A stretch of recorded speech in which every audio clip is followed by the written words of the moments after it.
Hi everyone, मेरा नाम है Prashant, mentor of thousands of students. और आज बात कर रहे हैं मैथ की लास्ट मिनट स्ट्रैटेजी के बारे में। देखो, मुझे पता है तुम्हारा भी एसएसटी का एग्जाम था। कुछ स्टूडेंट्स मतलब 80% से ज्यादा ऐसे स्टूडेंट्स हैं जिनका एसएसटी का एग्जाम बहुत अच्छा गया है, जबकि कुछ स्टूडेंट ऐसे हैं जिन्होंने कुछ मिस्टेक्स कर दी। एमसीक्यूज के अंदर, मैथ्स के अंदर बहुत सारी मिस्टेक कर दी। बट देखो, टेंशन की बात नहीं है, एग्जाम अच्छा गया है, बहुत बढ़िया बात है। बट अगर एग्जाम अच्छा नहीं गया है, इस मैथ के एग्जाम को हम बहुत अच्छा बना सकते हैं। और मैथ एक ऐसा सब्जेक्ट है जिसको अगर आप ढंग से पढ़ के जाते हो ना, तो आपके एक भी नंबर नहीं कटेंगे, पूरे के पूरे मार्क्स भी बिल्कुल बहुत आसानी से आ सकते हैं। आपके सीनियर लेकर आए हैं। ठीक है, आज वही आपको स्ट्रैटेजी बताने वाला हूं। उसको एक सिंपल सी स्टोरी से समझते हैं। पिछले साल दो स्टूडेंट थे, उनका एग्जांपल लेता हूं। एक स्टूडेंट और दूसरा स्टूडेंट, इन दोनों ने मैथ की प्रिपरेशन बिल्कुल सेम लेवल की करी, बिल्कुल सेम लेवल की। बट जब रिजल्ट आया, ये जो पहला स्टूडेंट था, इसके मार्क्स बहुत ज्यादा, इसके मार्क्स बहुत कम। ऐसा क्यों? क्योंकि आखिरी का जो टाइम था ना, प्रिपरेशन के वो जो लास्ट के एक दो दिन होते हैं, उसके अंदर इस दूसरे स्टूडेंट ने कुछ गलतियां करी, कुछ मिस्टेक्स करी। और वो मिस्टेक्स आपको नहीं करनी, और वो सारी मिस्टेक्स बताऊंगा, सोल्यूशन भी बताऊंगा। चलिए स्टार्ट करते हैं, कैसे हम मैथ को फोड़ने वाले हैं। और लास्ट में एक छोटा सा सरप्राइज भी है। 13 मार्च जब आपका आखिरी पेपर है आईटी या जिनका भी एआई वगैरह का है, उस पेपर में एक बहुत प्यारा 13 तारीख को सरप्राइज आने वाला है, वो भी बताऊंगा लास्ट में। चलो बात करते हैं पढ़ना कैसे है। फटाफट से पढ़ते हैं, टाइम थोड़ा कम है। तो देखो, आपको क्या करना है, 90% बच्चों ने क्या गलती करते हैं। और वो जो स्टूडेंट 2 था, वो जो मैंने आपको एग्जांपल दिया, उसने क्या गलती करी? उसने क्या करा, उसने सिर्फ और सिर्फ क्वेश्चन प्रैक्टिस करी। बट याद रखना, math is not only about questions, math is about concept plus questions. बच्चे क्या करते हैं, भैया मैथ का पेपर है, कैसे करें भैया, क्वेश्चन लगा लेते हैं। और बहुत सारे बच्चे तो क्वेश्चन रटते हैं। भैया रटने नहीं है सवाल, रटो मत। क्योंकि एग्जाम के अंदर अगर एक नया सवाल आया, हिल जाओगे, हिल जाओगे। और बोल रहा हूं, मैथ का पेपर थोड़ा सा टफ साइड पे रहेगा, तो अपनी प्रिपरेशन को थोड़ा बहुत बूस्ट करो, टाइम लगाओ। पढ़ना कहां से? तुम्हारे शोभित भैया मैराथन लेकर आए हैं, नेक्स्ट टॉपर की टीम तुम्हारे लिए साथ है। साइंस में मैथ है, एसएसटी में दिगराज सर, और मैथ में तुम्हारे शोभित भैया। मैथ्स बाय शोभित निर्वाण उनका चैनल है, मैं लिंक दूंगा डिस्क्रिप्शन के अंदर। उसमें उनकी पूरी मैराथन, पूरा शेड्यूल आ चुका है। पढ़ाई स्टार्ट हो गई है, तुम तैयार हो जाओ, शोभित भैया पढ़ाने वाले हैं। ठीक है, आगे बात करते हैं। अब एक फॉर्मूला बुकलेट मैंने आपको दे रखी है, तो वो जो है वो फॉर्मूला रिवीजन्स के लिए है। अगर आपके कॉन्सेप्ट एकदम स्ट्रांग है, तो आप फटाफट से फॉर्मूलास को रिवाइज कर सकते हो। फॉर्मूला बुकलेट जो है उसकी लिंक डिस्क्रिप्शन में। अब एक चीट शीट, एक बड़ी प्यारी चीज आप सभी के लिए मैं लेकर आया हूं। वो क्या है, अभी आपको दिखा देता हूं। ये उन लोगों के लिए है जिनकी मैथ बहुत ज्यादा वीक है। अगर तुम्हारी मैथ बहुत वीक है, तुम्हारे लिए एक बड़ी प्यारी चीज बनाकर लेकर आया हूं, दिखाता हूं। हमने क्या करा है, हमने हर चैप्टर के जो इंपॉर्टेंट टाइप्स के क्वेश्चन आ सकते हैं ना, वो सारे इंपॉर्टेंट टाइप के क्वेश्चन लगा दिए। जैसे कि अपना पहला चैप्टर रियल नंबर, इसमें आप देख सकते हो find HCF and LCM using prime factorisation. उसके अलावा find HCF and LCM and verify the relationship. ये आपके पहले चैप्टर के इंपॉर्टेंट सवाल। उसके अलावा आप देख सकते हैं पॉलिनोमियल में किस टाइप के सवाल आते हैं। तो यहां पर हमने दे रखा है कि भाई देखो, जीरोस पे सवाल आ जाते हैं, ग्राफ पे सवाल आ जाते हैं। इंपॉर्टेंट भी लिख रखा है यहां पर कि alpha and beta are the two zeros. तो हर टाइप के जो टाइप ऑफ क्वेश्चन है ना, वो कौन कौन से आ सकते हैं, वो सारे के सारे आपके लिए बना रखा है। इसकी लिंक भी डिस्क्रिप्शन में। ये एक ऐसी चीज है जिसमें से आपका 90% पेपर उठ के आने वाला है। ठीक है, तो थोड़ा सा इन चीजों को पढ़ लेना, स्पेशली वो बच्चे जिनकी मैथ बहुत वीक है। ये सारे इंपॉर्टेंट चीजों को करके जाना है बेटा, यहीं से पेपर बनेगा। बाद में आकर बोलोगे प्रशांत भैया मजा आ गया, यहीं से ही हमारा पेपर बना था। अगली चीज देखते हैं। अगली चीज है हमारी क्या, क्वेश्चंस कम करो बट पूरे करो। देखो, एक बहुत ज्यादा इंपॉर्टेंट चीज है। बच्चे क्या करते हैं, भैया हम ना 2-3 दिन में ना 100, 200, 500 सवाल लगाएंगे। और मैं पूछता हूं कि तुम क्वेश्चन को सॉल्व कैसे करते हो, तो वो क्या करते हैं, क्वेश्चन देखते हैं और अपने दिमाग के अंदर सोचते हैं, अच्छा ये तो ऐसे ऐसे ऐसे ऐसे सॉल्व होगा।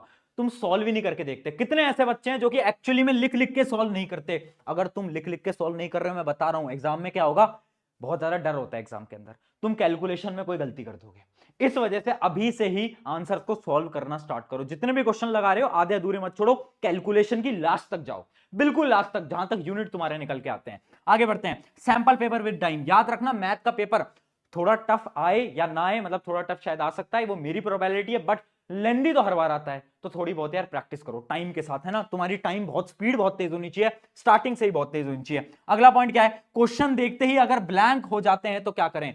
90% बच्चे नया सवाल देखेंगे, ब्लैंक हो जाएंगे। बार बार बार बार बार बार करना क्या है, बहुत सिंपल सी बात है। अभी जितना भी समय तुम्हारे एग्जाम में है ना, तुम क्या करो, क्या करोगे, तुम पहले ना आसान क्वेश्चंस को लगाओ, पहले इजी चैप्टर्स को उठाओ, जो आसान चैप्टर ना वो उठाओ। हम क्या करते हैं ना, हम मैथ स्टार्ट कर रहे हैं, भैया अभी ना मेरे 2 दिन में मैथ का पेपर है, 3 दिन में मैथ का पेपर है, कौन सा चैप्टर उठा रहे हैं भैया, सरफेस एरिया वॉल्यूम उठा रहे हैं। अरे भाई, अगर तुझे वो चैप्टर सर्कल्स उठा रहे हैं, अरे भाई अगर तुझे वो चैप्टर समझ नहीं आता, तो पहले उसको क्यों करना है, पहले आसान चैप्टर करो, कॉन्फिडेंस बिल्ड करो। जब कॉन्फिडेंस बनेगा ऑटोमेटिकली आगे के चैप्टर भी होते रहेंगे। तो थोड़ा बहुत शेड्यूल को फॉलो करो, और ऐसा ही शेड्यूल आपके शोभित भाई ने आपके लिए वैसे मैराथन में बना ही दिया है। आगे बढ़ते हैं। अब पेपर अटेम्प्ट कैसे करना है। मेरे हाथ में बोर्ड वाले एग्जाम दिन पेपर आया, अटेम्प्ट कैसे करूंगा मैं, स्ट्रैटेजी समझ लेना फटाफट से। पहली चीज, यूनिट्स को अंडरलाइन या फिर डॉट करो। देखो अंडरलाइन करना बहुत सारे एग्जामिनेशन सेंटर के अंदर अलाउड नहीं होता, तो आपको क्या करना है, ये साइंस के अंदर भी बताया था कि जितने भी आपके यूनिट्स हैं, जैसे एक सवाल है जिसके अंदर दे रखा है 10 सेंटीमीटर उसकी लेंथ है,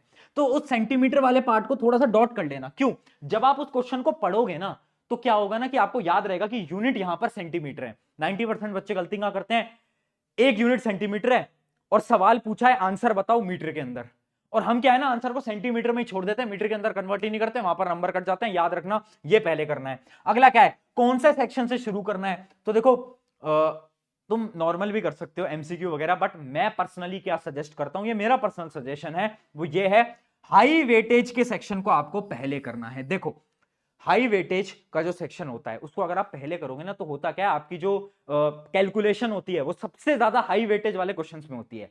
अब अगर आप हाई वेटेज वाले क्वेश्चंस ही पहले कर लोगे ना तो भैया क्या होगा, वो कैलकुलेशन वाली प्रॉब्लम खत्म हो जाएगी, फिर आप एमसीक्यू वगैरह तो लास्ट में भी कर सकते हो, कोई प्रॉब्लम नहीं आएगी। बट एक चीज और याद रखना, आपको स्टार्टिंग ऑफ द पेपर में इजी सेक्शन को अटेम्प्ट करना है। अब इमेजिन करो एक सेक्शन जो कि तुमने सवाल देखे और तुम्हें लग रहा है यार ये सवाल तो बहुत टफ है, ये तो मुझसे हो ही नहीं पाएंगे, तो उस सेक्शन को पहले अटेम्प्ट मत करने बैठ जाना, क्योंकि अगर एग्जाम के स्टार्टिंग में ही आपका कॉन्फिडेंस यहां से यहां पर आ गया ना भैया, गेम ओवर, गेम ओवर।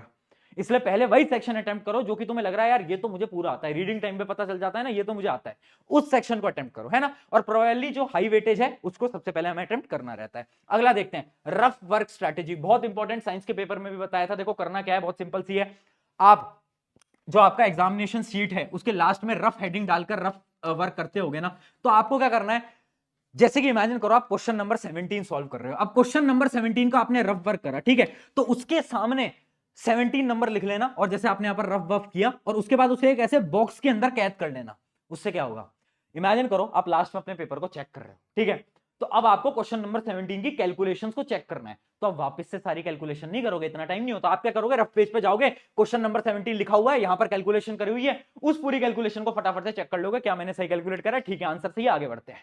बहुत इंपॉर्टेंट, बहुत इंपॉर्टेंट, जितने भी रफ आप वर्क कर रहे हो ना उसको ऐसे सर्कल बनाकर लास्ट पेज पे ऐसे नंबरिंग डाल के रखना, ताकि लास्ट में चेक करना हो तो आसानी हो। बहुत इंपॉर्टेंट स्ट्रेटेजी है, टॉपर इसको फॉलो करते हैं। आगे देखते हैं, पेपर प्रेजेंटेशन बताने के लिए कुछ खास नहीं है, एसएसटी वगैरह में बहुत पेपर प्रेजेंटेशन कर चुके हो, एक दो चीजें बता देता हूं। पहली चीज, फाइनल आंसर इन बॉक्स, याद रखना एक बक्सा बना देना, फाइनल आंसर जैसे कि 10 सेंटीमीटर भैया, तो ऐसे ना हम एक बॉक्स के अंदर क्लोज कर देंगे। अगला देखते हैं, राइट एवरी फॉर्मूला, याद रखना एग्जामिनर एक छोटा बच्चा है, छोटा बच्चा है, उनको हर एक चीज बताओ कि भैया sine square plus cos square is equal to 1, ये भी बताना है, सब बताना है। आगे बढ़ते हैं, डायग्राम बनाओ। अब तुम पूछोगे भैया डायग्राम कहां है मैथ में, डायग्राम है, आपका चैप्टर है ना जिसके अंदर आप बोलते हो कि भैया एक बिल्डिंग यहां है, एक बिल्डिंग यहां है, उसके टॉप से इसके बॉटम पे एक एंगल बन रहा है, इसके टॉप से इसके बॉटम पे एक एंगल बन रहा है, याद आ गया।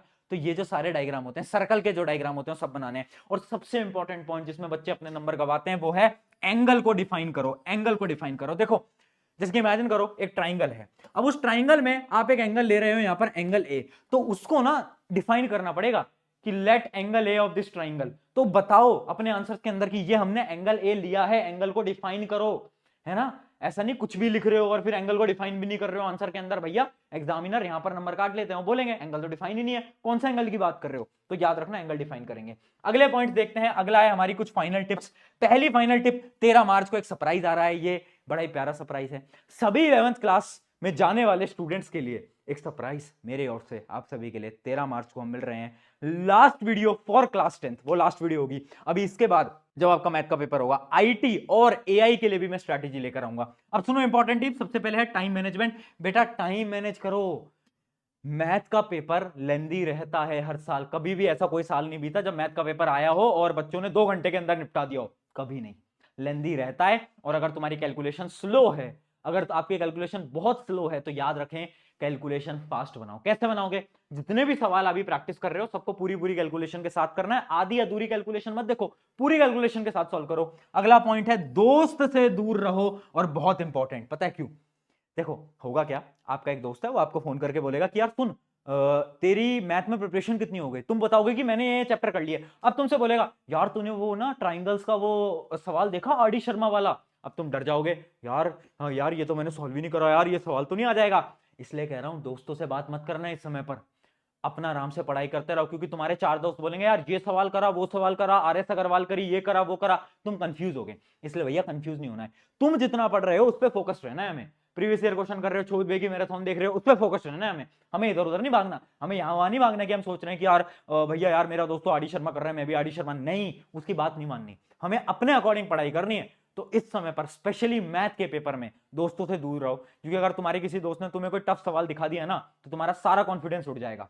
तो ये हमारी सारी टिप्स थी, और आज आखिरी स्ट्रैटेजी वीडियो नहीं है, इसके बाद एक और स्ट्रैटेजी वीडियो आएगी, और आज आपको कमेंट कर देना है मैथ फोड़ेंगे, साइंस फोड़ी, एसएसटी फोड़ी, और अब बारी है मैथ फोड़ने की, कमेंट कर देना मैथ फोड़ेंगे। शुक्रिया एवरीवन, मेरा नाम है प्रशांत।